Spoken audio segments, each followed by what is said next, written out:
Assalamu alaikum students, welcome back to Global Public School online classes. In our previous class we studied about the social stratification, the meaning and the different sociologists in which they talk about the the people issues, all that they were talking about. And we also talk about some of the foreign sociologists and some of the Indian sociologists. We talked about the Karl Marx, Dr. B.R. Ambedkar, everybody who were actually trying to make the people lives easier. So let's see what are we going to study in this class today.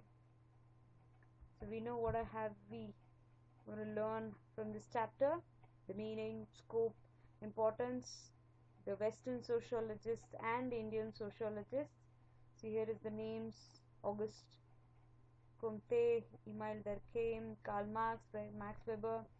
We talked about B.R. Ambedkar, and we talked about his great contributions towards our Indian society. Let's see what are we going to study today. So in our today's class, as I said, the Dr. B.R. Ambedkar was a drafting committee chairman to our Indian constitution, and he is called as the father of Indian constitution creation. So here he is one of the prominent social reformer and an expert in the law. He fought against the exploitation of Dalits. He was actually from the backward class, and he fought for the exploitations of Dalits in India, like untouchability. He organized agitations in the favor of Dalit rights and the women rights. More importantly, Dr. B.R. Ambedkar was the first to prove that all sort of exploitations of Dalits can be overcome by education. He said only one thing, that all the inequalities, all the problems, whatever the untouchability, exploitations which is happening, everything we can overcome. Only thing that we should be educated. If we have the educated mind, we can change the things.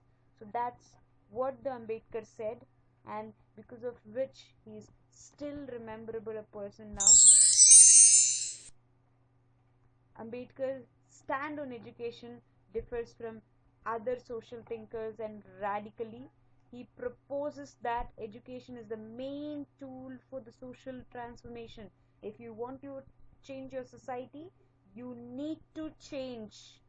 You need to change. You can only change when you are educated.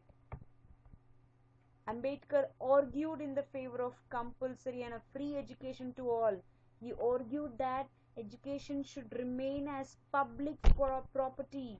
It should not be like a private property. It should be a public property. Everybody should have equal rights toward it, and it should be a capacity to bring in all the social changes. He said one thing: your freedom, economic freedom, is useless until and unless you have the social freedom. He said that first word, he described the first word when we got a freedom, and that's what he's going to talk about. With these radical thoughts, Dr. B.R. Ambedkar played a pivotal role. He played a very important role in the preparation of the Indian Constitution, to draft the Indian Constitution.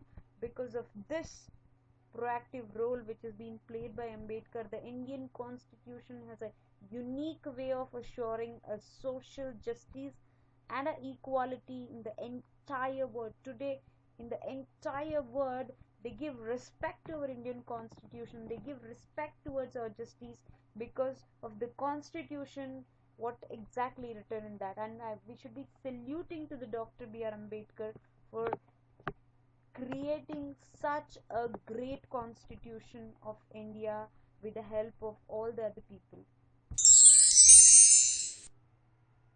And Dr. B.R. Ambedkar was born in Ambawadi village of Maharashtra on April 14, 1891.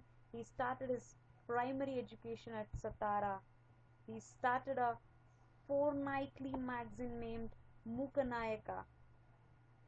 His major works are Annihilation of Caste, which has been done in 1936, who are Shudras, the 1946, a great book, and the Buddha and his Dhamma, 1957, and there's a many other books which he has actually written.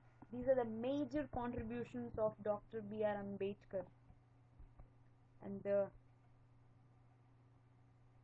last thing is Dr. B.R. Ambedkar actually died on December 6th, 1956.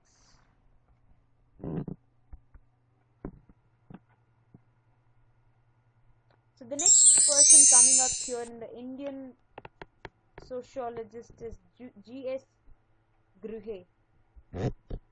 His full name is Govinda Sadashiva Gruhe. He was born on December 12, 1893 at Malvan of Maharashtra. He completed his college education at Bombay University, but after receiving his PhD from Cambridge University, London, he returned back to India, and he also fought against the exploitations of Indians, and he also gave his great contributions towards the society. He also wrote many books: Caste and Race in India, 1932, Scheduled Tribes, 1943, Indian Saints, 1953, and many other books which is written by him only to protect the Indian citizens' rights and to protect the people from the exploitations. And we have other two more sociologists that we're gonna discuss in your next class. But till that, students, I want you to read this two important sociologists in detail, understand the important contributions what they have done and their important books what they have written, and I want you to write the explanatory notes in your in your notes, and then please share it with me through the Google Classroom app. If you have any doubts, reach out to me through the Google Classroom app. And till that, students, please take care, stay safe, stay home, and keep your learning button on. Thank you so much, students. Allah Hafiz.